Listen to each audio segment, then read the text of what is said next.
Coming up next to the stage, one of my dearest friends, just love her very much. You guys already saw her, but really she is definition of a good person and just the bee's knees and so funny and so talented. And you guys are going to love this. Are we ready? Are we ready? Please keep it going. Get so loud for Lizzie Kaniecki!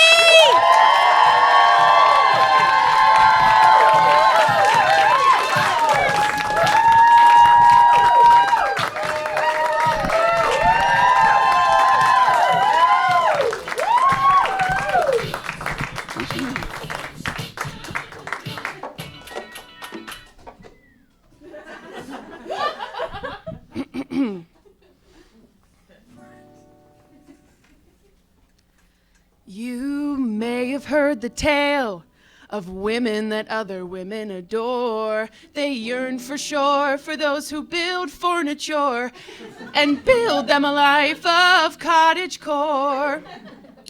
Crafty as ever, handy as hell, a helpful gal around every corner to be able to build, utilize their skills. Nothing makes a queer woman hornier. But there is a small demographic of another type of sapphic with no such steady hand or green thumb. She warps screws beyond recognition.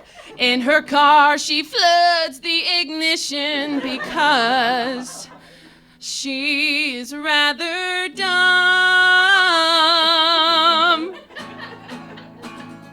Dumb lesbians rise. I'm willing to be the sacrifice. Oh, please don't clap along. Please don't clap along. It's gonna throw me off.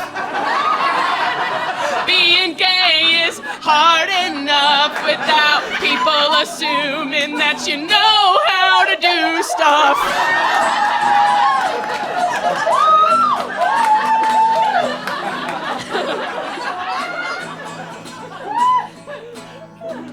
Just because I know my way around the back of a Subaru doesn't mean I know what's going on under the hood of a Subaru. I may be lively like a pile of ants, but I don't know how to not kill every single plant. I was once lost in a building, looking for my class. Every staircase I went up, my class I did not pass. I asked for directions, and what I meant to say was, hey, if I go up these stairs, am I headed the right way? What I said was, hey, are these the stairs to go upstairs? Dumb lesbians rise. I'm willing to be the sacrifice. Oh, being gay is hard enough without people assuming that you know how to do stuff. I used to go to trivia in college with my friends, and we would always win, but I would not know a single question. So I decided to venture on a quest. Learning all the country's flags would be what I do best. So I downloaded an app to take every flag quiz. I'd be the best flag girl in the trivia biz. When you're in trouble, you'd know who to call to know the flags of Mongolia, Turkey, France, or Senegal. Then, a couple weeks later, my cousin asked me to go to trivia with her and a few of her coworkers. I was like, yeah, and by the way, haha, today's your lucky day, girl. I know every single flag of every country in the world. She was like, I don't really think that there's gonna be a flag question. I was like, are you kidding? Literally every other time I go, there's a flag question. Then come round 3, there was a flag question for me. And I got it wrong. I have never been so angry in my life. I was all, guys, I know the flags. I was talking such a big game, and then I was promptly put to shame. Do you want to know the question? I remember the question. What country's flag has an AK-47 on it? Anyone know? Well, I do. It's Mozambique. I thought it was Angola, but Angola has a sword on it. Right. Mozambique is the one with an AK-47. Thank God I'll never forget that extremely versatile piece of information. And there went my dream of being the flag girl on the trivia team. So instead, I'll fight for dumb lesbians' rights. I'm willing to be the sacrifice. Oh, being gay is hard enough without people assuming that you know how to do stuff.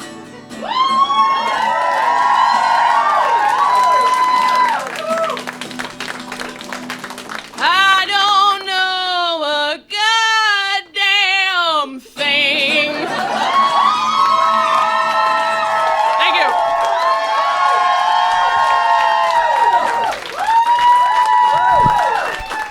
Thank you so much.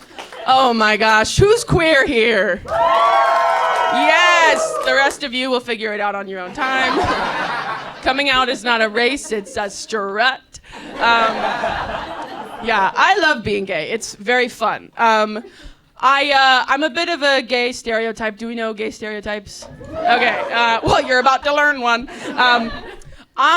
So one lesbian stereotype is that lesbians are always in long distance relationships. So I once used canceled flight credits from a failed long distance relationship to book flights for the following long distance relationship.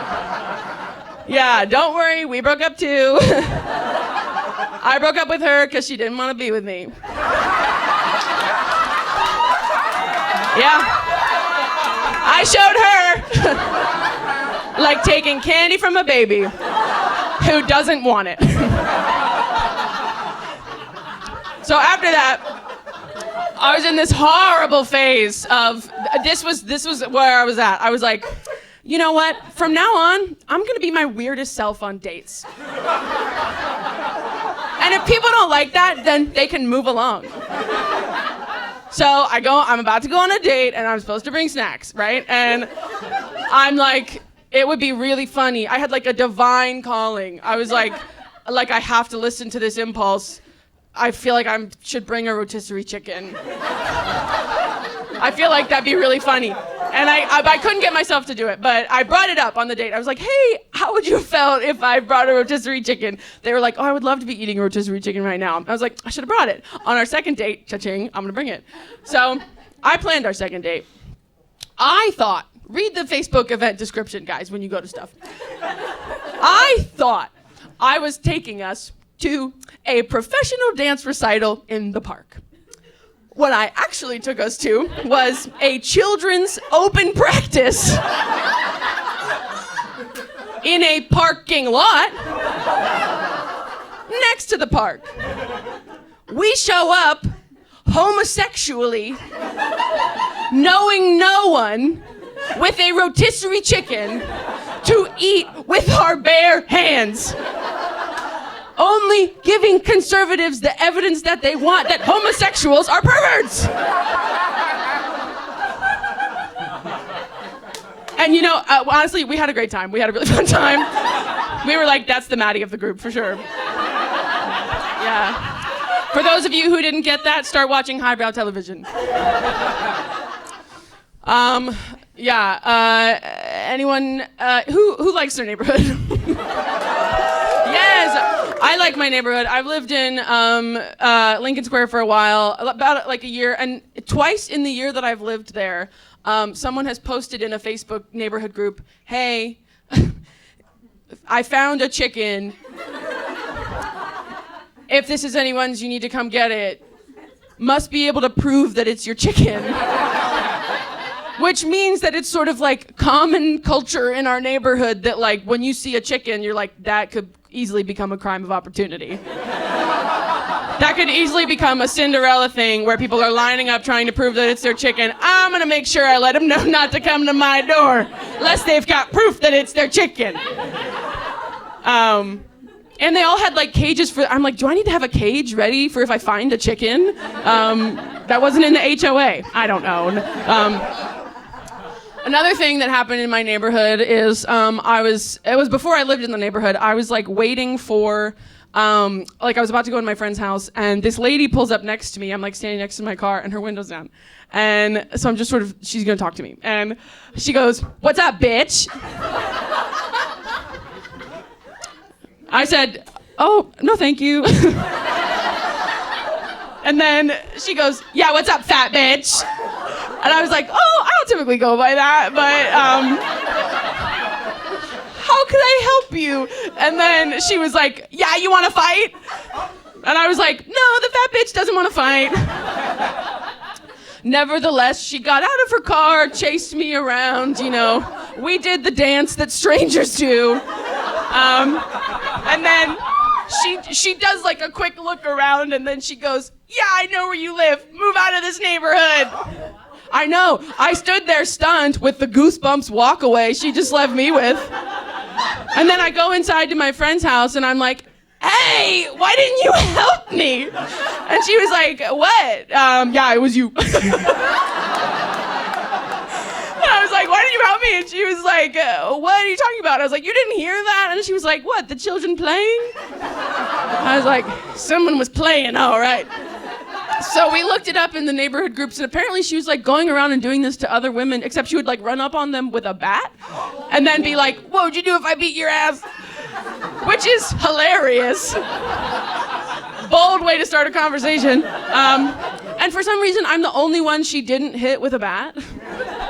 Okay, are you calling me ugly? Like, not cool. So that's my neighborhood. Okay, now I'm gonna sing a song about running into your middle school civics teacher at the gym. Also, to those of you that I'm blinding with the reflection off my guitar, no, I care about it, but I can't do anything about it.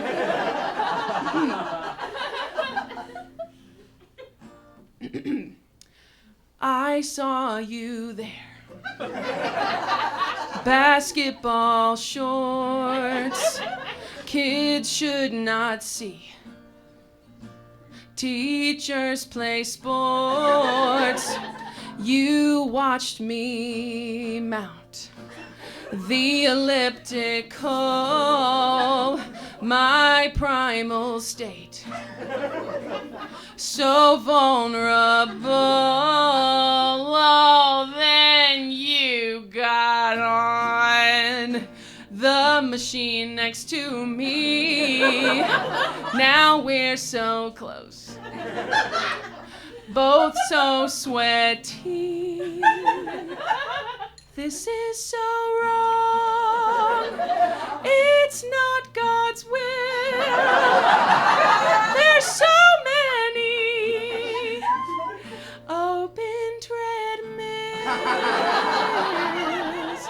Open treadmills. Thank you. We've all been there. Okay, I'm gonna play another song. This one right now I'm calling Lala Boohooza. Okay.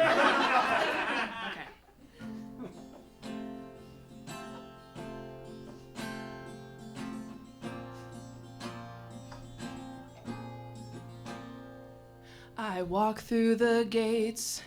It's humid and crowded. It smells like an armpit. There's no doubt about it. I get a hot dog for $17. It's not heaven, it's a music festival.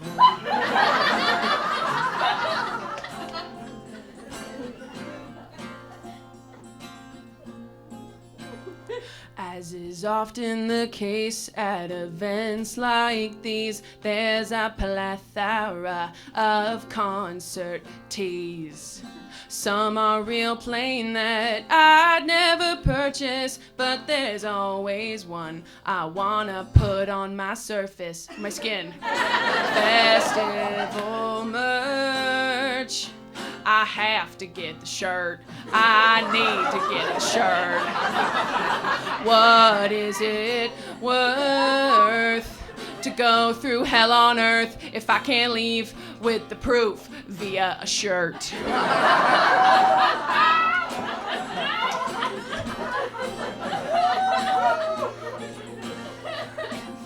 I'll get the shirt and then the people see me in the shirt I'm wearing. And then they're like, I bet she goes to so much stuff and they can't stop staring. What kind of doors could that open for me? They'd be like, we want you to run the country in a cool way.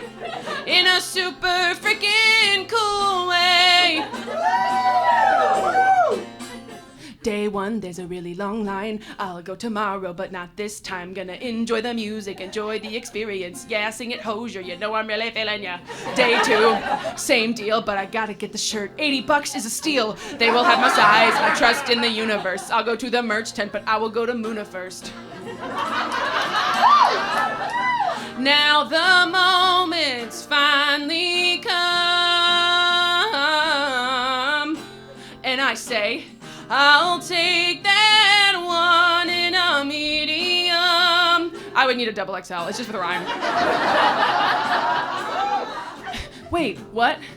And then she says, we are sold out of the one you want the most. Can I interest you in a graphic toad? I wanna say, girl, you and I both know that's not the same. But I can't say that 'cause I'm the one to blame. Festival merch.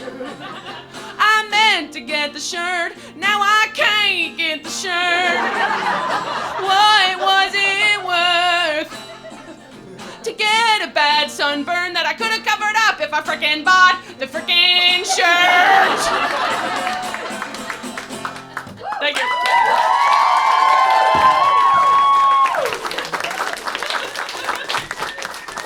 Does that happen to anyone? That happens to me every time. I'm like, I'll get it. And then on day 3, they're like, you won't get it. So, who here likes their job? Wow, tough. And it's not getting better, so, you know, do lots of drugs, you guys. Disassociate. I've had 3 big girl jobs since I moved to Chicago. I've had a lot of jobs in my lifetime. I once worked at a fake Chipotle called Cilantro. I worked at, I had this like temp gig assembling diabetes Bluetooth kits. Honestly, one of my favorite jobs I've ever had. I want those good old-fashioned factory jobs brought back to America. I had a great day and they had Coke Zero in the fridge. Not sponsored. So since I moved to Chicago, I've had 3 big girl jobs. My first big girl job, I was like the front desk person at this company that's been explained to me multiple times by people who do and don't work there, and I still don't get it. If you know, don't try to explain it to me. I would like to remain in the dark. So this job was not awesome. They wanted us to go back into the office like really soon into COVID. And by we, I mean me. They wanted me, the front desk person, to be there just in case anybody else wants to come. So I, became kind of resentful when occasionally the CEO or the CFO would come in, because they don't like their family. And apparently they caught on to my resentment because I get a call from my manager one day and she's like, hey, so there've been some complaints about reception, which is just me. Just say me. I'm the only one with that position. And I'm like, hit me with it, girl. And then she's like, so, they want you to be more lively at the front desk. A pretty gender-neutral complaint. And they're like, just like when people come in, make sure you say, like, good morning, or if they're having lunch, say, like, have a nice lunch. And I was like, I'm such a dick for not doing that. I'm sorry. She was like, it's okay, girl. To remedy this, they want you to keep a talking log of who you talk to and what you talk about. And I was like, oh, thank you so much for the gift of the opportunity to practice malicious compliance. I color-coded that talking log. I wrote down everything, every stupid thing that anybody said to me. Like, so-and-so said they wanted to go to Sweet Green for lunch, and I said they should probably go to Chipotle because, there's going to be less of a line today. But then again, I think that other place is having a sale, so maybe you should go downstairs. Or like, what I should have done was be like, Brad from research said he wants to start a union. Or like, Dave from sales is complaining about being out of Coke, but I swear I just put some in the fridge. So after 2 weeks of this like incredibly thorough talking log, they were like, hey, like, you know, you don't have to keep a talking log anymore. And I was like, oh, but it's so fun. I love my little talking log. Then I quit. Thank you, yes, quitting is good. Don't follow through.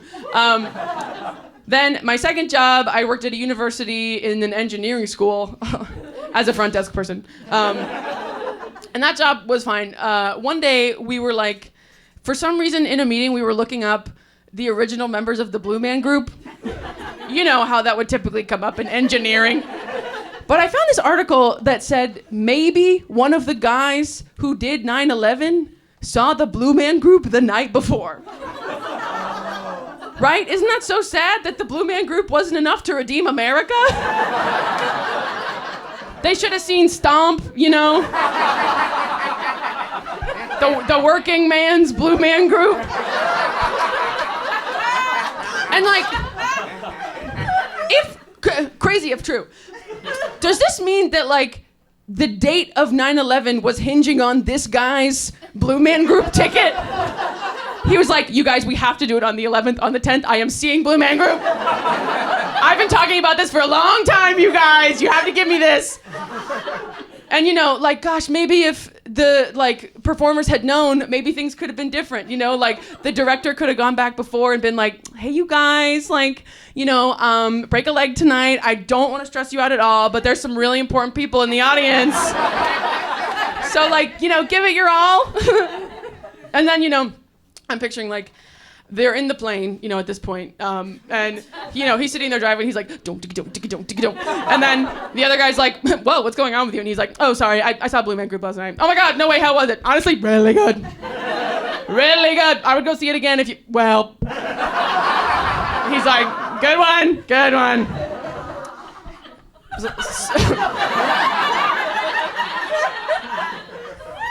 So that was that job. And then my third big girl job is the one I have now. I work for a nonprofit. I like it, you know? And if it doesn't work out after this time, you know, third time, I feel like I have to be done working. The definition of insanity is doing things over and over again and expecting different results. Yeah, I go to therapy. So I get to travel for this job, which I really like. And I recently got to go to the Philippines, which was so cool. Anyone ever been? Okay, cool. Me and you, buddy. Everyone else should go. It was really cool. And I really wanted to go to karaoke, and my coworker and I, all we could find was private room karaoke. I was like, yeah, me and my coworker aren't gonna pay $50 to go sing alone in a dark room to each other in a different country. We can do that on good old-fashioned American soil. And then we finally found a place. It was called Secret. This should have maybe been an indication this was not somewhere we should go. And yet we went. And we get there and there's like a bouncer and we're like, hey, is there like a stage, you know, like a stage where we can like watch everybody? And he was like, yeah, there's a stage, like barely hearing us. And I was like, I don't know if he means that. And then I see a list of prices on the door and one of the prices is like female drinks and it's like cheaper. And I was like, this place is progressive. I'm spending money here. But not that much. And we go in, and there's like a bunch of people waiting along sort of like the sides. And then I noticed they're all wearing gowns. They're all women, and they all have numbers on them.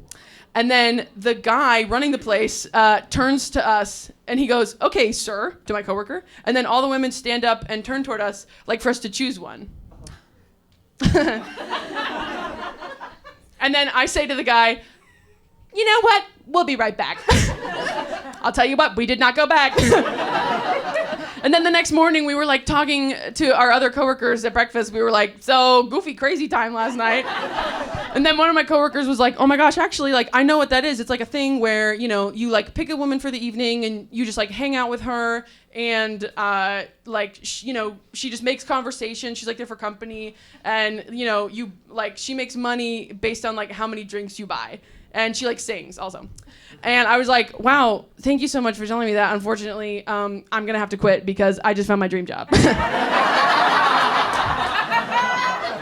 Get paid to sing and yap and get free stuff from other people. Yeah, I do that anyway. If I get paid for it, yeah, no, crazy. Travel for work, find your dream job. We did eventually end up going to karaoke, and it was like a piano bar. And the guy who took us there was like one of the people from like the group we were visiting. And it was time to go, and it was like me, him, and then like the rest of my group. And I was like decidedly larger than the rest of the people in our group. And as we approached his car, he looks at us and surveys us for a minute. And then he gives us these instructions. He says, all right, so the bigger girls are gonna go up front, the skinny girls are gonna go in the middle, and then the really skinny girls are gonna go in the back. I was like, yeah, I know where I'm sitting. You didn't need to coordinate that, you know. However, as a woman who does coordinating, and you know, men just don't seem to be. I like that he was you know, we could have been like walking up to the car. Oh, I don't know where I said. Oh, crash. You know. We avoided that. And you know, as an artist, I love the liberty that he took with his scale of measuring. You know, I don't know the metric system, so maybe that's what it is. Bigger girls, skinny, really skinny. So, you guys should totally travel for work if you can. All right, this is gonna be my last song. Oh, that's so nice. You know, you guys, the world is so crazy. And if no one's told you that, let me be the first. And, you know, we're just like, we're prioritizing like the wrong thing lately. And, so this is a song called An Exercise in Mortality, foods that I will miss eating when I am dead. Okay.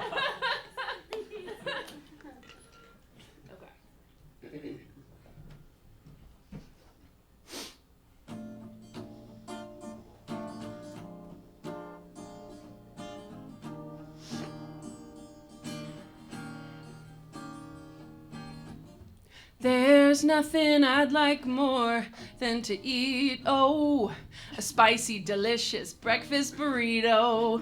And you know I tell you no lies when I say all I want is some beach boardwalk fries. Ooh.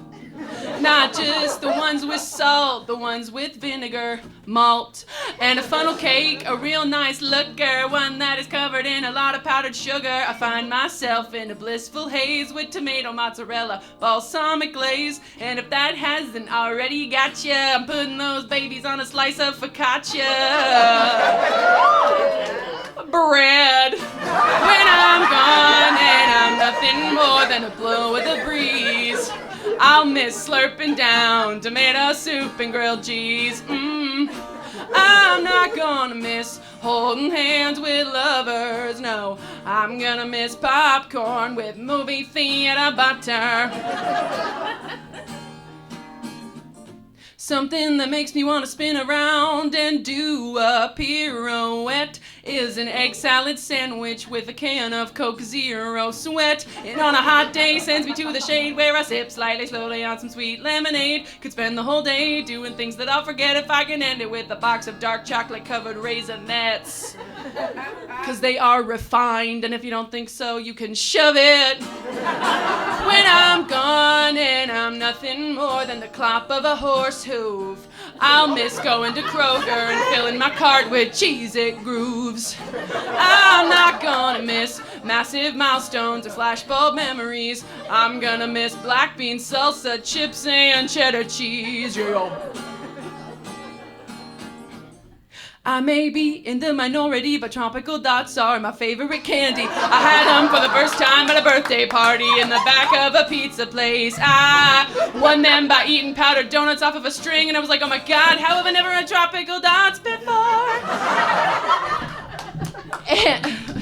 And you can only ever find them at a dollar store, and there's no dollar store in the afterlife based on my research. So when I'm gone and I'm nothing more than a cloud in the sky. I'll miss a scoop of ice cream with some steaming Dutch apple pie.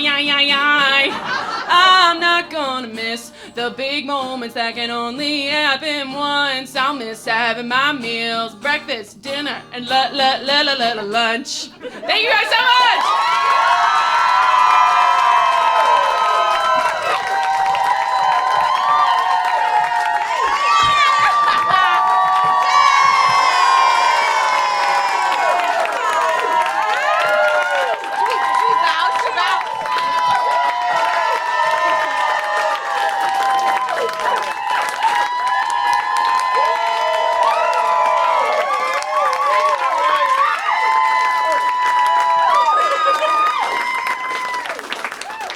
Thank you guys so much for coming. We are now out of business. All right, thank you so much. Bye!